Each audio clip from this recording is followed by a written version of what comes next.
Hello, everybody. All right, well, so here we go again.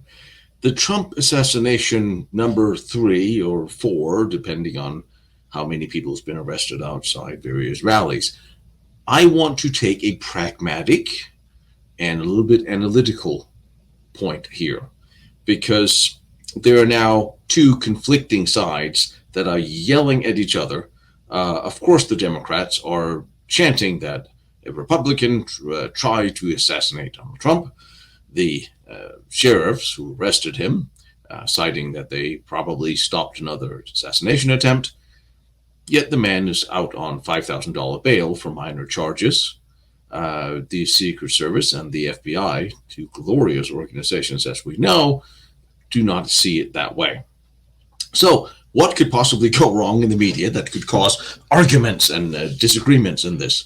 I want to try to break this down for you because I may have a little bit of insight in this, um, having immigrated to this country myself. There's a couple of things also being part of the media that I can share with you that I think law enforcement may not initially have been aware of, and the media might just ignore. But let's start with having the sheriff himself at his press conference explain what he did, why he did, and who the gentleman is, shall we? Further on today about the arrest, and so I am here to give you as much information as I can. I will answer all of the questions that you have. Keep in mind that the information that I'm going to give you may not be all of the information that I have, but because of what we're doing and because of the investigation that will obviously continue concerning this, there are some things that I cannot give you or that I will not give you, but I will do everything I can to answer your questions. So to begin with, yesterday afternoon, before former President Trump arrived to the rally, we made contact with an individual on the inner perimeter of our operation at the rally. As you can imagine, this was a very large event in regard to previous attempts on the former president's life. This was not something that we were taking lightly. We had a very detailed plan in place on how we were going to keep not only the former president safe, but all of the participants or the attendees of the rally safe. So in general terms, I will tell you that we had a larger outside perimeter and then an inside perimeter that was completely controlled by us, by Riverside County Sheriff's deputies, and both of them served different purposes. We did not keep residents from their homes. We did not keep people that were traveling through the area from going through if they had a legitimate reason to go through. So the outside perimeter was basically to allow people in that we thought belonged there. The inside perimeter was to make sure people were proceeding in the right direction. The way it worked yesterday is only people that were allowed inside the perimeter, the outside perimeter, in a vehicle was if you lived there or if you had documentation that said you were going to this rally in the form of an email with VIP credentials or press credentials. Those vehicles were allowed in. There were no other vehicles allowed. So that outside perimeter I will give you his name. The name that we have, and I'm going to put an asterisk by it as I explain this later, but we have his name as Vem, V-E-M, Miller, M-I-L-L-E-R, and his birth date is 10/26 of 1974. And the reason why I gave it to you like that is I will explain later. He approached the outside perimeter, gave all indications that he belonged there, that he was a participant that was allowed to get into VIP and to and a press corps, and so he was allowed through that outer perimeter. As he got to the inside perimeter, where deputies were conducting obviously a more thorough evaluation of the vehicles that were coming in, there were many irregularities that popped up. The deputy noticed that the interior of the vehicle was in quite disarray. The vehicle had a an obviously fake license plate, and that prompted further investigation from our deputy into why the person was there, and what he was doing. During that investigation, the deputy eventually found multiple passports with multiple names, multiple driver's license with different names. The vehicle was unregistered, and the license plate was what we in law enforcement would recognize as one that is homemade and indicative of a group of individuals that claim to be sovereign citizens. And assuming the deputy assumes that he was part of that identifying group. So during the investigation, obviously those identification documents were found, in addition to a loaded handgun and a shotgun. Obviously, this was before the former president arrived. The person was taken into custody. He was eventually booked into jail on those charges, and eventually he was released. He will have to further his court case in the future. All right, that is pretty straightforward.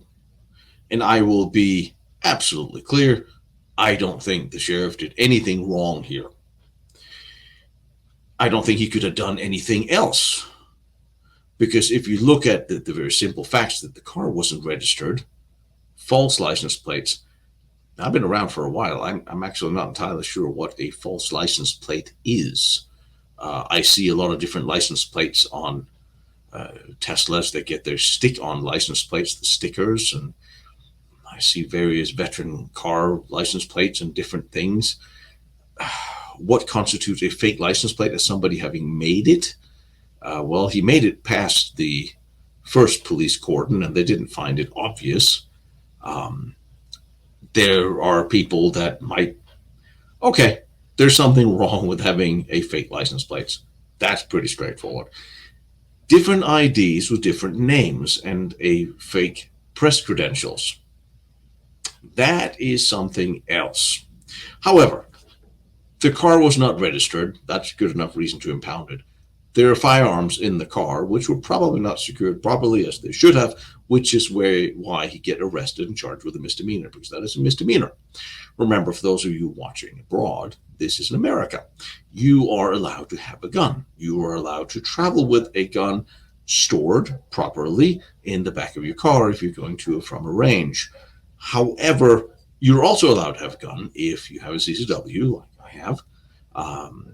And there's various other rules for armed guards and different things. This was not the case that pertains to him. He had a couple of guns in the back of his car. Yes, that's a misdemeanor. He'll probably get to keep his guns back after that. Anyway, there's plenty of reasons for the sheriff to arrest him. Absolutely, hands down. They could not have done anything different, especially in the light of the other Trump shootings and almost shootings and the threats against Donald Trump in general. There's nothing else the sheriff could have done but view this as somebody coming in within the perimeter with a firearm. His IDs look spurious. His car is not registered and may have a license plate. Yes, absolutely arrest him. I will hold nothing against the sheriff. He absolutely did the right thing. Now, who is Vern Miller Yanokian?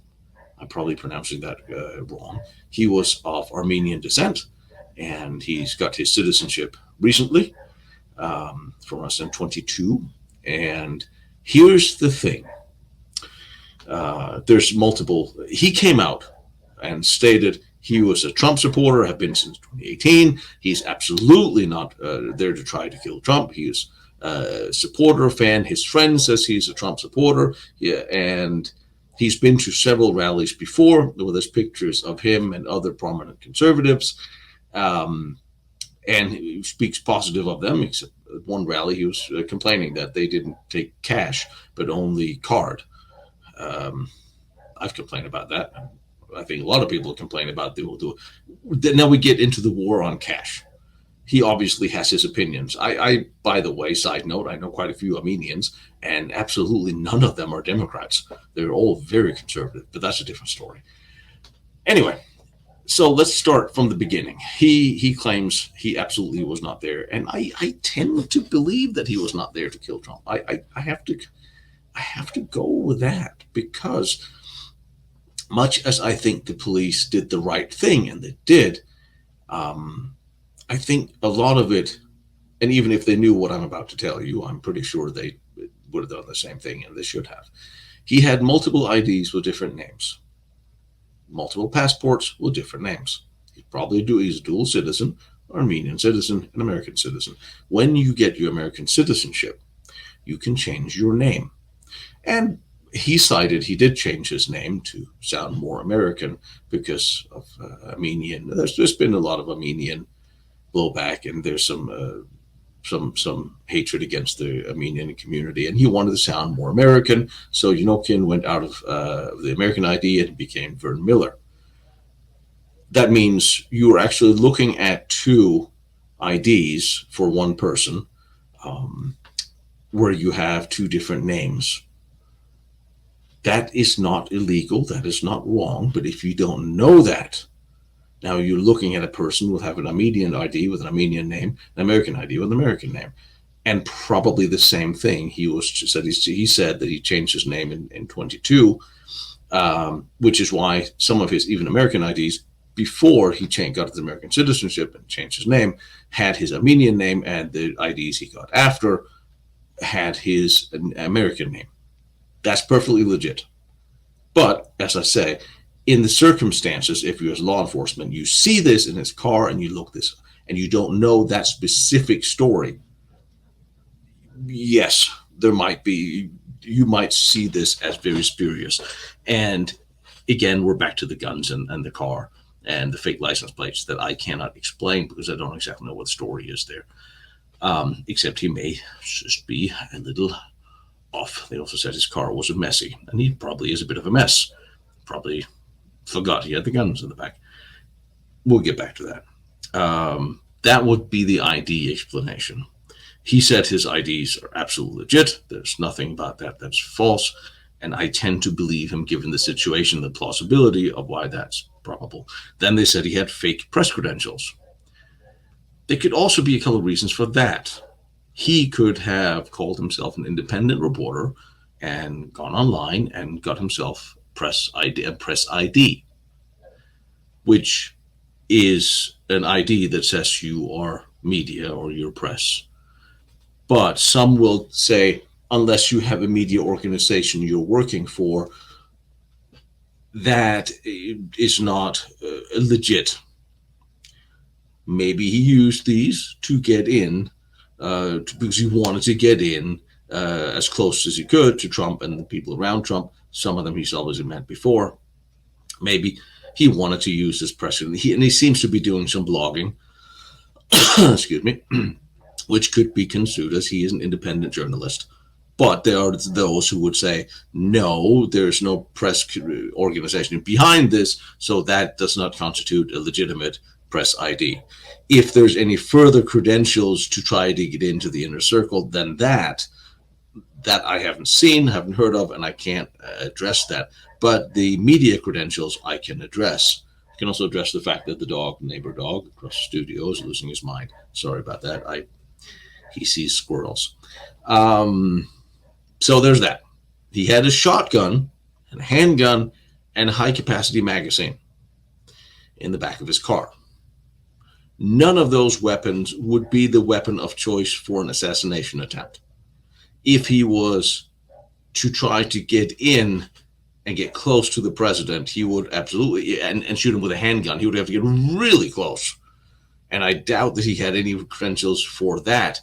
Plus, he would most definitely have had the gun on him because he's not going to park under supervision, get out of the car, and then stick the handgun in his pants, and then walk in. That is not exactly what you would call a concerted effort. As I said, people have guns in cars. I know people drive around with guns in their cars. He did say, which I found a little strange, he said he never shot the guns, he just kept them for self-defense, which is a valid reason to have a handgun, which is one of the best reasons. He said he's an artist. He doesn't, never even, he said he never shot the guns. Now, I found that a little strange because you have firearms. You better train with them. You never shot them. You had a handgun and a shotgun. Granted, you can buy them and use them without being a complete moron. Where did the high capacity magazine come from? To me, that reads that would be an AR magazine. And that would tell me that he also have an AR at home somewhere, which is, again, fine, legal. I mean, most normal Americans have one. But that tells me that he has a collection of firearms. He must have had some interest in shooting them. So saying that he never fired them, that's fairly easy to disprove. You can or prove or disprove by doing a little bit of forensics on the firearms. Again, I find it a little strange that you have firearms you never shot. He could also have said that because he knows the situation he could be facing, and so like, no, I never shoot the guns.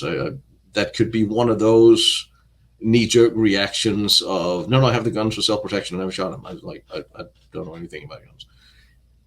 Could be one of those. It could be his brother's guns. I don't know. Again, these are not the weapons you'd bring to try to assassinate the president. The high-capacity magazine doesn't mean anything unless there's a gun that matches it. So that doesn't make much sense either. I don't know. I'm going to have to go with, there's also some claims he belongs to a group that's very much against any kind of tyranny and organization. And he claims he doesn't. You can do the he said, she said. I'm going to have to say I don't think he was there to shoot Trump. I just don't see it. Which, of course, feeds into the mainstream Democrat-run media that are saying, "Oh my God, another Trump assassinated possible assassin is a conservative, is a Republican." Well, I think he is a conservative. I think he is a conservative. That's hard to say today, I guess. I think he is a Republican. I think he is a Trump fan. I don't think he is a supporter. I don't think he was there to shoot Trump. So part of the mainstream narrative, I guess, is correct. He is, but I don't think he was there to shoot Trump like they would like to claim because it feeds into their narrative. And it's very hard to hear the left-wing run media continue to say that, or even make the ridiculous claims that people on the right or conservatives that are trying to, that wants to assassinate Trump. That is absolutely asinine to say. Violence, political generated violence have almost always come from the left. And we see it with the Antifa, with the BLM, with the Soros, with all the calls for violence from before the 2020 elections, after George Floyd and so on. It was always violence called on by the left. That is the tool leftists have always used. And with the rhetoric that they have used from media, Hollywood, politicians on the left to outright call for Trump to be, he's Hitler, the dictator, he must be assassinated, he must be stopped. They're calling and fueling this rhetoric. And we have to remember, and this is not my opinion, mind you, I have friends that are on the left. Well, I think I have a few left, probably. I don't discriminate in my daily life in that sense. However, it is psychologically proven that leftists have more psychological problems than conservatives. I will post the screenshots of some of those tests right here and now, so you don't hang me up on them. But if you know your voter base have more psychological problems, have more problems, take more medications, it's also proven, are unhappy with their own self-image and the world of life, and generally call for the genocide of everybody who doesn't believe what they believe. Yeah, obviously it is leftists who are some of these deranged people are going to try to assassinate Donald Trump and anybody else. some months ago, last year, I believe it was, there was two prominent Republican. I don't remember they're in the House. They were probably in the House that were assassinated out in, I believe, D.C. or New York, and no one ever talks. You never hear about when it is conservative politicians or prominent conservatives that have been targeted or assassinated or near assassinated, and it's apparently okay for anybody on the left to call for their assassination. So, what do you expect is going to happen? The interesting thing is, overwhelmingly, the people on the right have all the firearms, majority of. Everyone in January who were in Washington for the protest or the uh, event January 6th were all conservatives. They probably all had firearms, and yet not a single one of them brought them. There was no guns in January 6th. The only one who died, the only person who died January 6th was, I remember, Miss Babbitt, Navy veteran of 6 years that was shot in the neck by Capitol Police. No one else died. No one. I know. And the interesting thing is, again, you get the propaganda and media. They have lied about it outright. The presidential candidates and the president have lied outright about people dying January 6th. No one except one of the conservatives died. No one. None. Was it a demonstration that ran a bit wild? Yeah.